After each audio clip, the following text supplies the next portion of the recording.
I'm here today from Neuro Pride Ireland, and we're here to talk to Melissa Murphy, who's also known as Zebra on Twitter and on their blog, I think.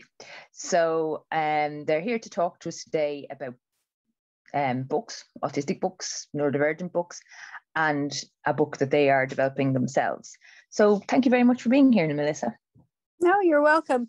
Yeah, so my blog is actually Autistic Zebra, but just for Twitter, it's just kind of shortened a bit. But that's fine. When I was saying it, I was like, that doesn't sound right, but yeah, that's what it is. Yeah.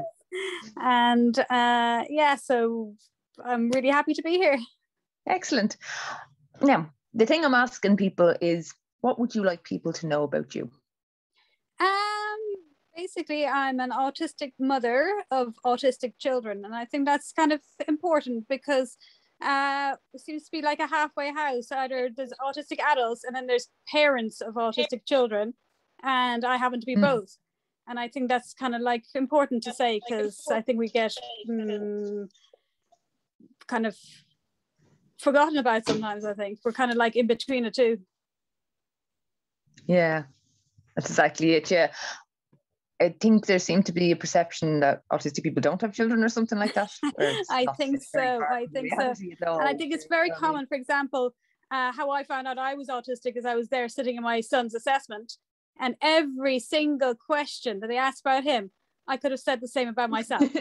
So I think it's very, very common for autistic parents to realize that when their own kids get diagnosed. So yeah, there's a lot of us out there. Actually, yeah, this is actually like, I had an awareness that I was ADHD, but when I was doing the stuff with my daughter, I was like, this explains the parts that weren't explained before.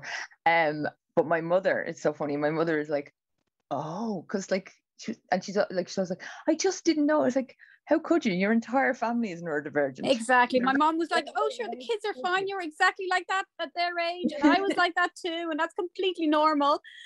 But it is normal for us. That's exactly it. It's our normal. And it was grand. So I know that you have a particular interest in autistic written books and blogs and things like that. What sparked your interest in that? Well, you see, I'm hyperlexic, so I don't remember learning to read, but I was like spelling out words at 18 months. I was reading before I was 3. So I've been a bookworm all my life. I remember in school I got into trouble. I was reading Jane Eyre under the table when I was 7, and my teacher gave out to me for it, because I was bored with all the books we had in school. So I am just a bookworm, and and that's how I learn things. A lot of people learn by maybe watching YouTube or learning from other people, but I learn from reading. So when my children, when I realized my children were autistic, I started reading everything I could. But the problem with that is when you read things by people who aren't autistic, about autism, like the professionals, the psychologists and that kind of stuff, it throws you off. You go on a completely wrong direction. And so then I realized that when autistic people were writing, if I read their writing, it just made so much more sense. So I kind of, exactly. So now I just read books.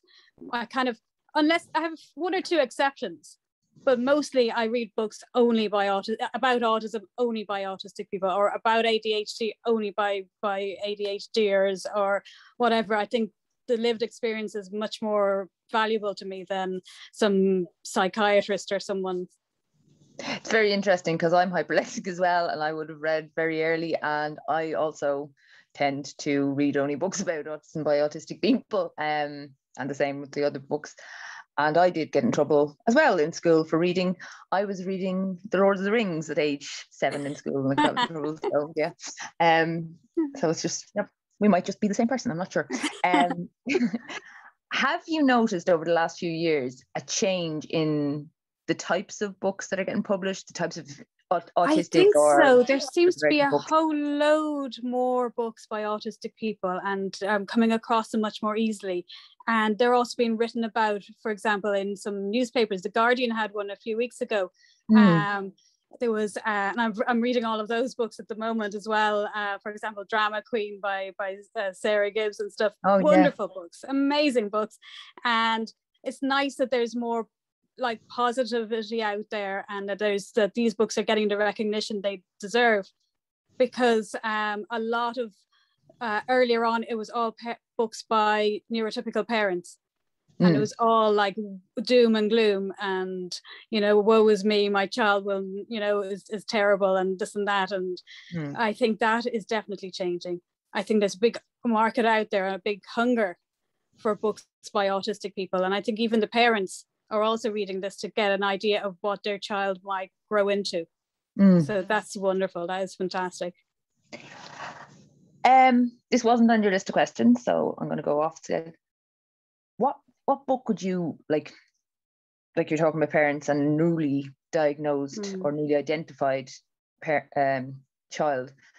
What do you have a book that you like, here, start here? This is... Yes. Now this book, I don't think he's autistic. The author, I don't think is autistic, but he's one of the exceptions. Pretty much the only exception is Luke Bearden, and he has the Avoiding Anxiety in Autistic Children. I think he only published it last year, and it is the book I would recommend. I mean, he has also a book for adults, and I think he's writing an Avoiding Anxiety book for adults as well, which is great. But the one he has right now for children is the best book I've ever read on the subject. I'm actually going to be quoting bits of it in my own book, like, you know, and it's just fantastic. It is the one resource. I have to say, I got it last year as well, and I that is the book that I say to people. That is the book that I say to people. It's the way it's written, the way it's affirming, and actually it will make a difference. It will actually help. Exactly. Rather than this exposure therapy and all this like other stuff that you get told. He actually gets it. Yes, and I don't think I don't think he is autistic, but he is a very good ally. So definitely, you know, and that so that I would give as a kind of a parenting book. You know what I mean? So there's all sorts of different categories, like there's memoirs and this and that. But if you're going for a parenting book, and especially for a new parent, as it were, that is the one book. It's fantastic. Excellent. That leads me into my next question. You're currently writing a book yourself. You mentioned it just there. You want to tell us a bit more about it? Yes, it's kind of, I suppose I can't decide yet if it's a parenting book or if it's a book for adults, if it's like more like a self-help book. But it's basically, I realized that there's a lot of advice out there on Twitter, for example. People ask questions and go, oh, what can I do with this problem? I am terrible executive dysfunction, or I can't shower, or I hate cooking, or this or that. And then people pile in with great advice. But and it's the same on Facebook. I think when I used to be on Facebook, and it was the same. You go to these groups and people ask for advice, and it's all there on Facebook. But there's no. Some people don't have social media. Some people don't like it. Some people prefer an actual book. So I think having a book written by an autistic person, just explaining about everyday kind of problems we might have, and kind of solutions maybe, or problem solving, or things that might help.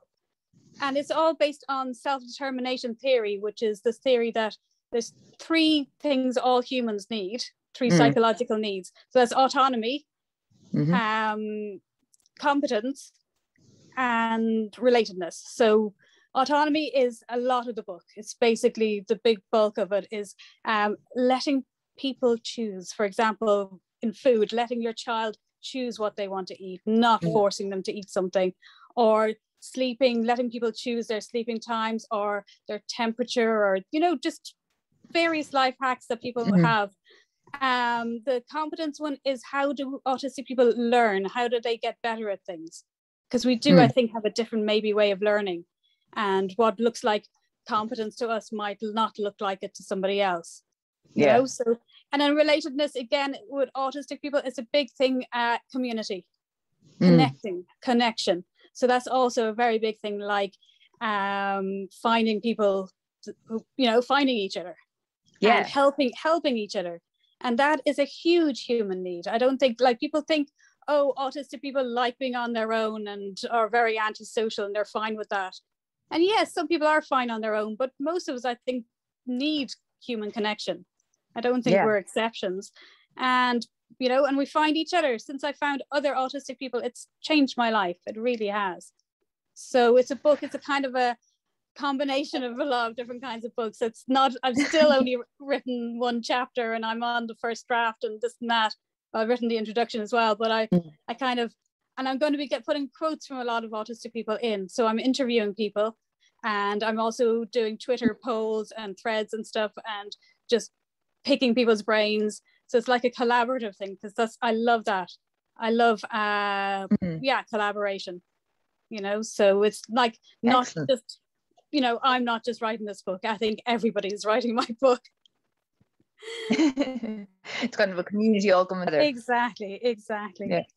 Excellent. Well, I was going to ask what was your process, but you've just explained what your process is.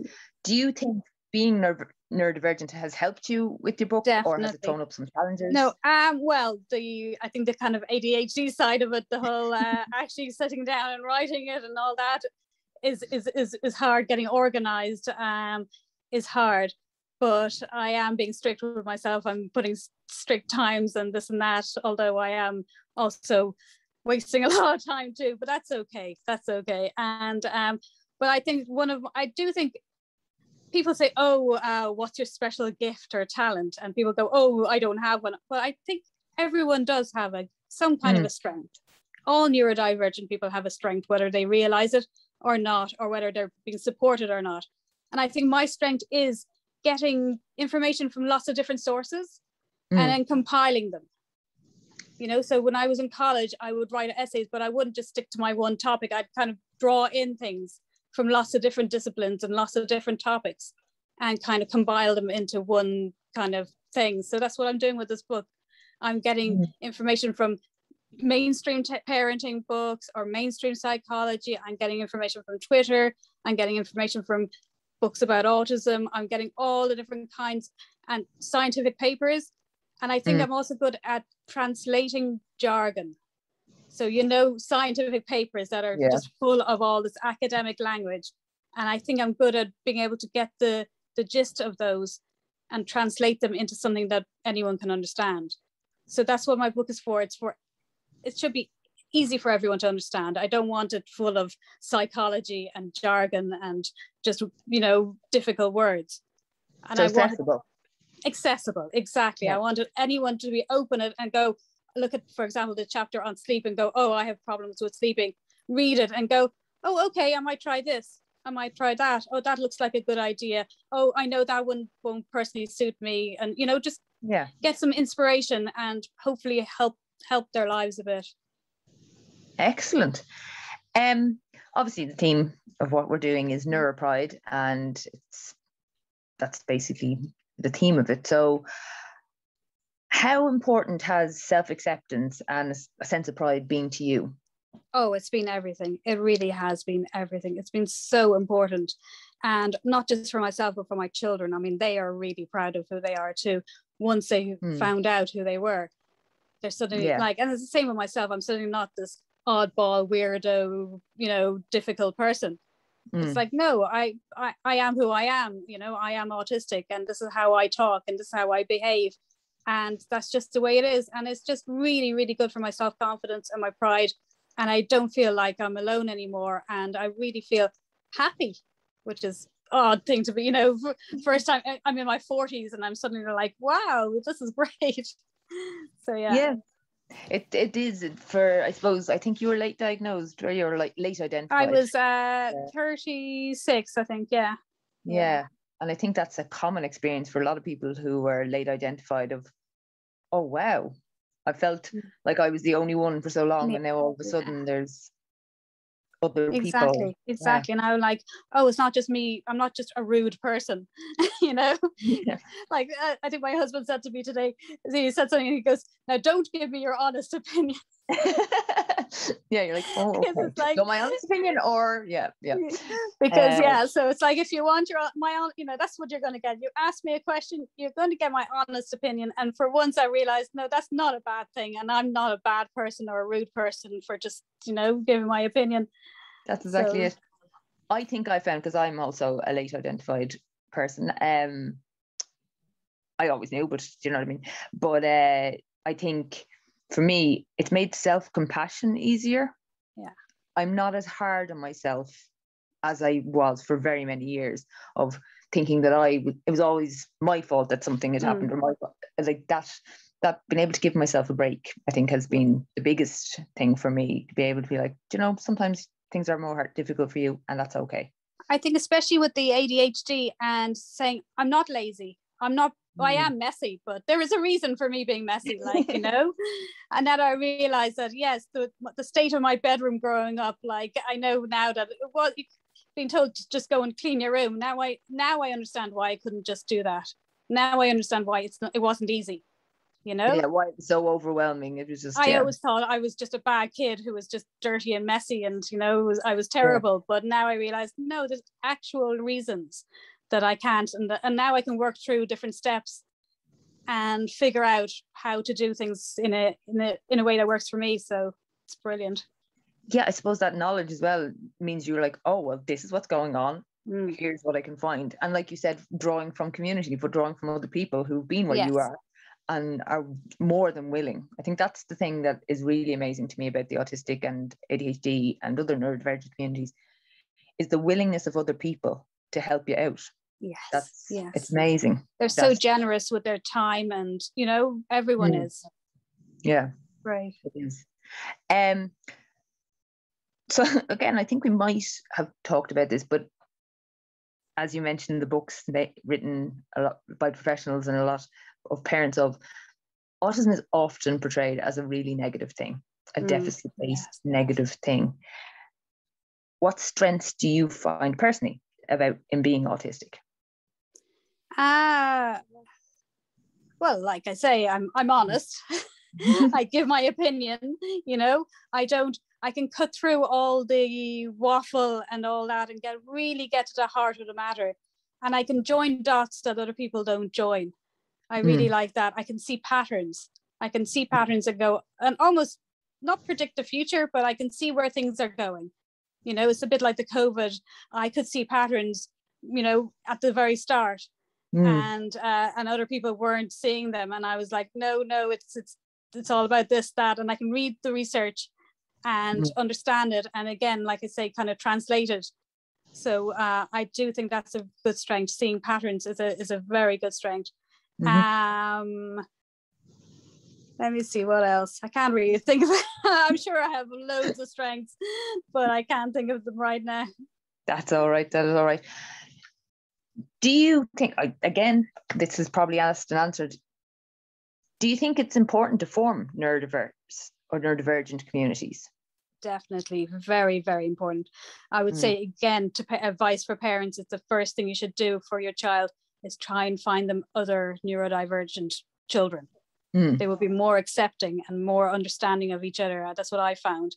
And now at the moment, I have one childhood friend that I've known since I was 6. And besides her, every other friend of mine is neurodivergent. I mean, it's just happened like that. And it's just all my friends, it's so important. And I started going to these meetups we used to have in Galway before COVID, and suddenly being able to be in a room with other people and just be myself and just act the way I want to act and know that everyone else is going to accept it. Being accepted by other people, being in a room full of people. And I realized I can socialize. I'm actually great at socializing, but it has to be with certain people. So I think if you, for your child, they'll never make any friends or this or that. I do think if you find them, and also maybe adult role models as well, like autistic adults. My daughter did a big brother, big sister thing, but it wasn't a neurodivergent one. But I think a neurodivergent big brother, big sister, something like that, where you have a child or a teenager has an adult who's not their parent, but who they can hang out with and learn from, and just think I could be like that one day, I think, do you know the Yellow Ladybugs? Now they're an Australian group, Melbourne. They do a mentoring program over there, and it seems to be enormously successful. No, I think that is vital. Like, I think just basically having role models, thinking, these people actually do have jobs and relationships and marriages and children, and maybe one day I could, do this or that. Because I think too many times the children are told what they can't do. You'll never. One child I know, he was told he wanted to be a welder, And he was told by his SNA, oh, you're bad at maths, so you're never going to be doing metal work, so you can't do metal work. That kind of thing. And it's like, so I think being told, being given all this negative stuff about what you can't do, or if you're not academic, or if you can't do this or that, it's always being pushed down. And I think it's so important to show children what they can do, and show them that autistic people can achieve lots of things. And even, it's not just that though, like even if they don't achieve anything, that's not the end of the world. It's not all about achieving, but just showing people who have self-confidence, showing people who can advocate for themselves, showing them that, yes, you're not going to be downtrodden all your life. You don't have to accept that you can actually be proud, that it's a good thing to be proud of yourself. That is a huge thing. It is. I'm nodding away because I absolutely 100% agree with you. So the last thing to finish off, because I was going to ask you why you're proud, but you just answered why you're proud. The last thing to finish off is kind of, can we share? I know that you have a blog post. I think it's a blog post of a book recommendations list. Yes, it's an excellent list. It really is. Like it's the an autism 101 of all the things to read. And I was wondering if we could share it in the comments. Of course, yes, of course. Yeah, I've several of them. In 2018, I decided for April, for Autism Awareness Month, I was going to read a book a day and write a book review a day. And the only criteria was that the author had to be autistic. So in my blog, if you go into, I think it's book reviews, it has 30 of them from 2018. Every single day I read one book and I wrote about it. Now I'm not that good at writing the actual reviews. Some of them are very short, just like, this is great, buy it. And then I have a few more, like I did a talk on resources on these kind of books, and I have a few more books about in that list as well. And I did a resources for parents kind of talk as well. So and I do have a few more books that I haven't mentioned in any talks or anything like that. But so I have read an awful lot of them. And those books aren't just about autism. Some of them are like young adult books. Some of them are crime novels. Some of them are memoirs. And then a few of them are about autism and stuff. But I like that because autistic people, like, they're just such a wide variety of books by autistic people. It's not just it doesn't just have to be, well, you're autistic, so you're only allowed to write about exactly like what. So some of them are cookbooks, like, it's like all kinds of books. So yeah, it's like it's wonderful. Then there's so many more. I mean, I have this weird habit of starting books. I think it's an ADHD thing where I start books and I'm reading at the same time. Right now, I think I counted, I'm reading 12 books at the same time. So I read a few pages and then move on to the next one. So and a book that you bring on the bus and a book. Exactly. So I think you might actually just be the same person. So eventually I will be writing book reviews of those ones as well once I actually finish them, but I need to sit down and finish them first. But yeah, there's so many out there and I'm so happy about that. Every day it seems there's more and more books by autistic people, and the more recognition they get and the more people know about them, the better, because I mean, autistic people are a talented bunch. Like, some of these books are just fantastic. Like, they're just wonderful reads. And I read anything. As a child, I used to read the phone book, just for fun. Like, so that's what I do. So basically, anytime I'm not writing or blogging or doing, house kind of stuff or with the kids, I'm reading. I mean, that's all I seem to do, but I love it. So it's just like, it seems to be my passion, my area of interest is reading books by autistic people at the moment. But I do want to branch out because it's neurodiversity. So I do want to read by ADHD and maybe books by people with Tourette syndrome or dyslexia or I don't know, whatever, like I do. So if anyone has any recommendations, maybe they can put them in the comments as well, because anything that's like a really that, great idea. I would love to branch out and read more about other neurodivergencies. So yeah. Fantastic. Well, Melissa, thank you so much. Thank you so much for talking to us. I have to be honest, I could probably talk to you all night about this because it is my area of interest as well. But for the sake of our viewers, maybe we leave it there. But thank you so much. I really do Brilliant. appreciate No talking problem. to us. Thank you very much.